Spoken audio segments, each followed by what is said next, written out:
আমার নাম সাইফ সিদ্দিকী। আমি একটি কবিতা বলবো। আমার কবিতার নাম বীর পুরুষ।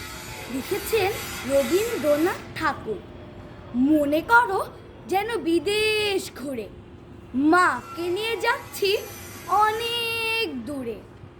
তুমি যাচ্ছ পালকিতে মা চড়ে, দরজা দুটো একটুকু ফাঁক করে। আমি যাচ্ছি রাঙা ঘোড়ার পরে, টগবগিয়ে তোমার পাশে পাশে। রাস্তা থেকে ঘোড়ার ঘুরে ঘুরে রাঙা ধুলোয় মেঘ উড়িয়ে আসে। সন্ধে হলো, সূর্য নামে পাটে, এলেম যেন জোড়া দিঘির মাঠে। ধুধু করে যেদিক মানে চাই, কোনোখানে জনমানব নাই। তুমি যেন আপন মনে তাই। ভয় পেয়েছ, ভাবছ এলেম কোথা? চোর কাটাতে মাঠ রয়েছে ঢেকে, মাঝখানেতে পথ গিয়েছে বেঁকে।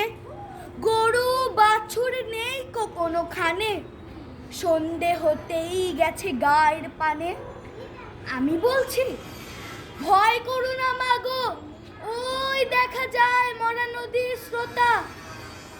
আমরা কোথায় যাচ্ছি কে তা জানে, অন্ধকারে দেখা যায় না ভালো।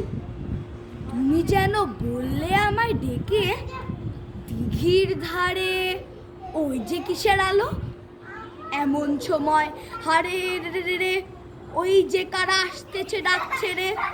তুমি ভয় পালকিতে এক কোণে, ঠাকুর দেবতা স্মরণ করছো মনে। বেয়ারাগুলো পাশের কাটা বনে, পালকি ছেড়ে কাঁপছে থর থর। আমি যেন তোমায় বলছি ডেকে, আমি আছি, ভয় করো না মাগো। হাতে লাঠি, মাথায় ঝাঁকড়া চুল, কানে তাদের গোদা জবার ফুল। তুমি বললে যাস নে খোকা ওরে, আমি বলি দেখো না চুপ করে।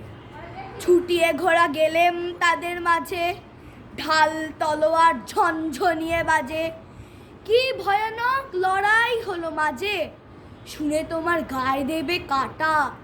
কত লোক যে পালিয়ে গেল ভয়, কত লোকের মাথা পড়লো কাটা। এত লোকের সঙ্গে লড়াই করে ভাবছো খোকা গেলই বুঝি মরে।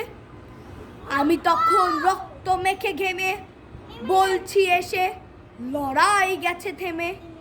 তুমি শুনে পালকি থেকে নেমে চুমু খেয়ে নিচ্ছ আমায় কোলে। বলছো ভাগ্যে খোকা সঙ্গে ছিল, কি দুর্দশাই হতো তা না হলে। আসসালামু আলাইকুম।